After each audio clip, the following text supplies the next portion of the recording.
Assalamualaikum warahmatullahi wabarakatuh. Salam sejahtera untuk kita semua. Pada pertemuan hari ini, kita membahas tentang gerak harmonik sederhana atau simple harmonic motion. Kita mulai pembahasan kita dari osilasi atau getaran. Osilasi atau getaran adalah gerakan bolak-balik di sekitar posisi setimbang. Pada posisi setimbang, gaya neto bekerja pada sistem. Gerak osilasi adalah gerak menuju ke titik kesetimbangan. Saat mencapai posisi setimbang, sistem masih memiliki kelebihan energi sehingga melampaui posisi setimbang. Tetapi, sistem akan kembali berbalik ke arah menuju kesetimbangan. Benda yang berosilasi antara dua titik dan memiliki simpangan terhadap waktu dapat dikatakan benda tersebut mengalami gerak harmonik sederhana. Banyak peristiwa osilasi yang dapat kita amati dalam kehidupan kita sehari-hari. Contohnya, gerak dawai gitar, cabang pohon yang ditiup angin, gerak pegas yang digantungi beban. Salah satu ciri yang jelas terlihat dari peristiwa ini adalah meskipun bergerak, namun benda yang berosilasi tidak berpindah tempat. Apa manfaat dari osilasi ini? Kita tidak akan mendengar suara dari gitar tanpa osilasi. Osilasi dawai dari gitar menggerakkan udara di sekitar dawai. Getaran udara tersebut merambat di udara hingga sampai ke telinga kita. Tanpa osilasi, muatan listrik pada antena handphone tidak akan dapat dipancarkan gelombang mikro untuk berkomunikasi dengan orang lain. Tanpa piranti yang menghasilkan osilasi, kita tidak mengenal komputer, handphone, dan peralatan digital lainnya. Tanpa memahami osilasi, kita tidak akan berada di era teknologi informasi dan komunikasi seperti saat ini. Pada dasarnya, teknologi komunikasi dan informasi adalah aplikasi peristiwa osilasi dalam teknologi pemrosesan dan pengiriman data. Data dikirim dalam bentuk osilasi, data diterima dalam bentuk osilasi, dan data diproses dalam bentuk osilasi. Oleh karena itu, tidak ada alasan bagi kita untuk tidak belajar fenomena osilasi secara seksama. Jadi osilasi ini adalah dasar dari gerak harmonik sederhana yang akan kita pelajari pada kesempatan kali ini. Baik. Pada gerak harmonik sederhana, kita dapat mulai dari persamaan gaya sebagai berikut. Jika kita ingat pada beberapa pertemuan yang lalu yang juga sudah sempat dibahas oleh Pak Akrom, bahwa kalau kita lihat persamaan ini adalah persamaan gaya pegas, di mana nilai K di sini adalah konstanta pegas, L dikurangi L0 ini adalah simpangannya. Ya. Tanda negatif di sini agar menjamin bahwa gaya akan selalu berlawanan arah dengan simpangan. Kita menentukan sumbu X ini sepanjang arah dari regangan dari gaya pegas ini dan meletakkan nilai X sama dengan 0 pada titik di mana pegas tidak terenggang. Nah, jika Anda lihat persamaan di sini, persamaan gaya secara umum F sama dengan M kali A, di mana karena kita mendefinisikan pada sumbu X, maka ini Fx sama dengan M kali Ax. Ruas kiri ini adalah seperti pada persamaan di atas, minus K kali X, dan ruas kanan adalah M kali A. A ini adalah percepatan, di mana percepatan itu adalah turunan dari kecepatan. Kecepatan turunan dari posisi. Sehingga ini adalah turunan 2 kali dari posisi. Jadi karena ruas kiri sama dengan ruas kanan, maka di sini nilai dari percepatan ini dapat kita gantikan dia sebagai minus K per M kali X. Nilai ini digunakan agar ruas kanan ini sama dengan ruas kiri. Sehingga solusi dari persamaan diferensial yang ada di sebelah sini ini seperti apa? Nah, jawabannya adalah sebagai berikut. Fungsi dari sinus dan atau kosinus dari persamaan 3 persamaan matematis di bawah ini adalah solusi persamaan diferensial dari persamaan sebelumnya. Pada semua kasus, baik konstanta A, B, dan V ini, dia ditentukan oleh kondisi awal. Dan omega atau frekuensi sudut diberikan oleh persamaan fisika sebagai berikut. Frekuensi sudut sama dengan akar dari nilai konstanta per M atau massa. Hubungan antara 3 persamaan di atas dengan gerak adalah sebagai berikut. Nilai A yang tadi kita lihat di sini adalah amplitudo atau simpangan terjauh. Kemudian V adalah konstanta sembarang yang hanya bergantung pada saat kita mendefinisikan nilai T sama dengan 0. Tidak ada hubungannya dengan sifat gerakan. Nah, V ini juga dapat dikenal sebagai fase. Fase di sini adalah faktor yang berada dalam tanda sinus atau kosinus.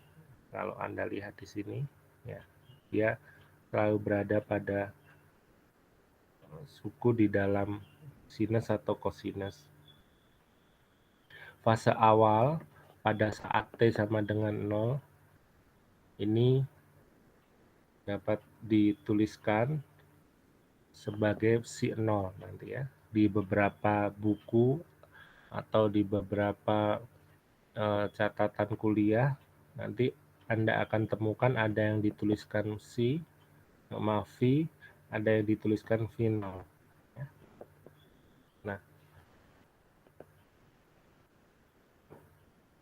persamaan frekuensi ya, dalam siklus per detik dapat dituliskan sebagai berikutnya. Frekuensi sama dengan omega per 2pi. Ya. Jika kita ingat, omega sendiri nilainya akar dari K per M.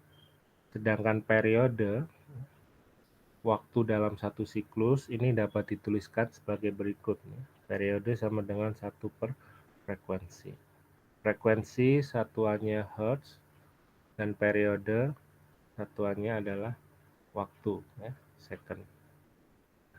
Nah, berikutnya adalah contoh soal untuk kita dapat memahami lebih dalam tentang konsep yang kita pelajari hari ini.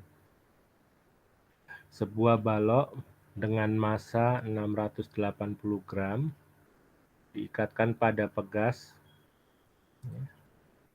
yang memiliki nilai konstanta pegasnya 65 Newton per meter. Balok ditarik dengan jarak X sama dengan 11 cm dari posisi kesetimbangannya, yaitu X sama dengan 0, pada permukaan tanpa gesekan dan dilepaskan pada saat waktunya T sama dengan 0.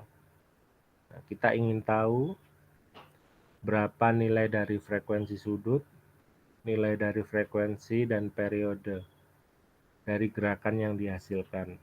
Kemudian kita juga ingin menghitung berapakah amplitudo dari osilasi yang terjadi, kemudian berapakah kecepatan maksimum Vm ini dari balok berosilasi, dan di manakah balok ini akan mencapai kecepatan maksimal.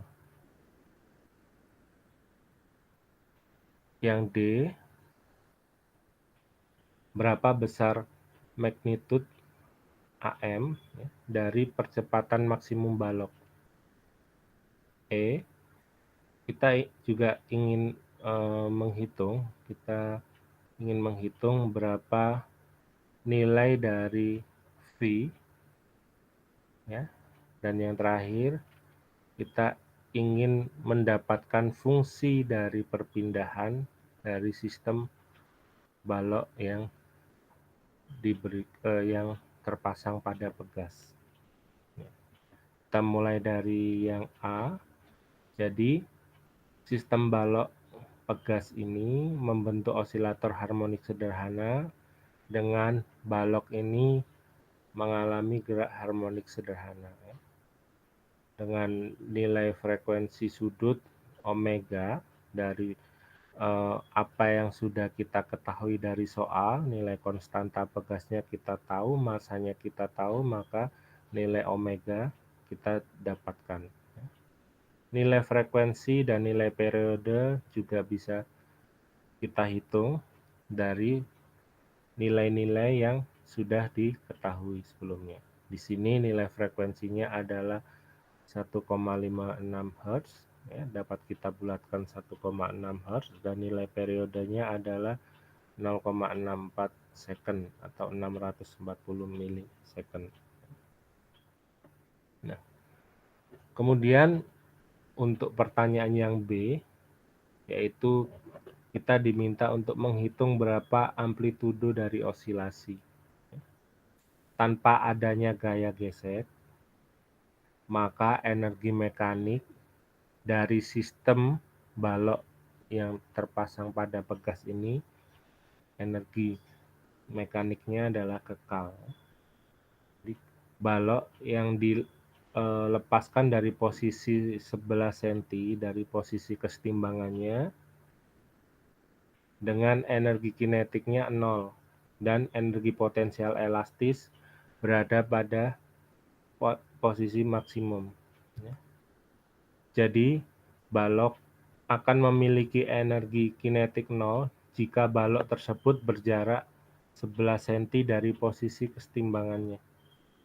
Yang berarti balok tidak akan pernah kembali lebih jauh dari 11 cm dari posisi tersebut. Perpindahan maksimumnya adalah 11 cm. Kemudian untuk pertanyaan yang C, berapakah kecepatan maksimum Vm dari balok yang berosilasi, dan di manakah balok itu jika memiliki kecepatan maksimum. Nah, kita sedikit kembali ke pertanyaan yang B. Jadi untuk amplitudo osilasi ini, yaitu simpangan terjauh, ya. Di sini tadi sudah dijelaskan nilainya 11 cm. Maka jika kita lihat di sini, simpangan terjauh adalah titik maksimum di sini di atas atau titik minimum di bawah. Ini adalah amplitudonya, ya. Jadi nilai 11 tadi adalah, kalau dari salah satu grafik ini, ya, nilainya adalah simpangan terjauhnya. Nah, kita kembali ke posisi pertanyaan C. Jadi kecepatan maksimum Vm adalah amplitudo kecepatan omega xm dalam kecepatan Vt. Kita masukkan nilai omeganya dan xm-nya. Xm-nya tadi adalah simpangan terjauhnya, ya, atau amplitudonya tadi. 0,11 meter, 11 cm tadi. Nilainya Vm kita dapatkan 1,1 meter per second. Nah, kecepatan maksimum ini terjadi ketika balok berosilasi melalui posisi awalnya. Maka kita sekarang lihat gambar A dengan gambar B. Kita bisa melihat bahwa kecepatannya akan maksimum, ya, ini atau ini, ketika nilai X-nya sama dengan 0. Ya, ini pada perpindahan ini, ketika nilai X-nya 0, ini ya, dan di sini, maka kecepatannya akan maksimum di puncak atau di lembahnya di sini. Kemudian kita akan menghitung nilai dari percepatan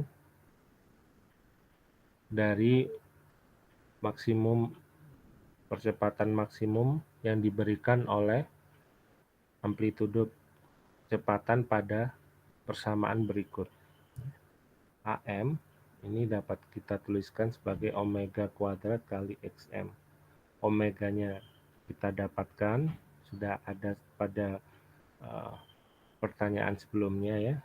Kemudian XM-nya juga sudah ada. Maka percepatan akselerasinya kita dapatkan 11 meter per second kuadrat.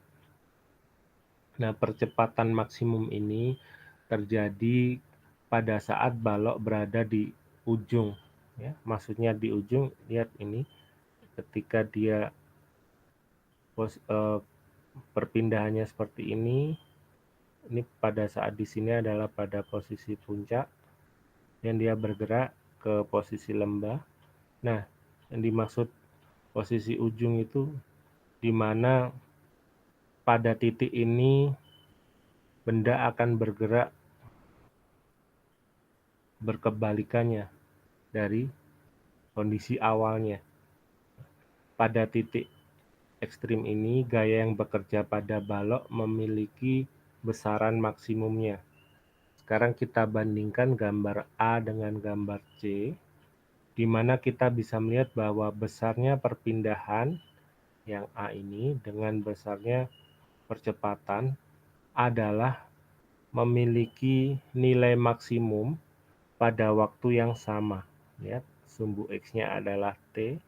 Jadi pada saat T-nya di sini, dia akan memiliki nilai XM yang maksimum.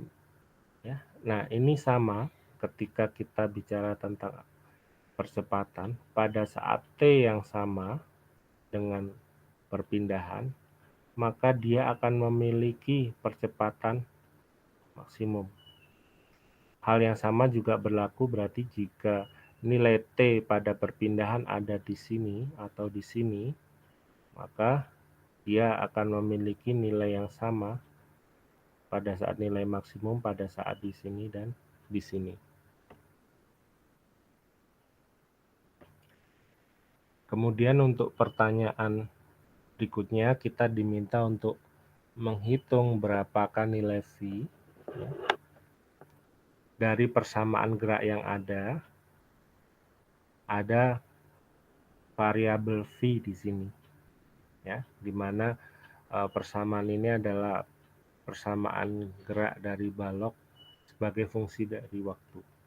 Pada saat waktunya T sama dengan 0, posisi balok adalah pada posisi XM, ya.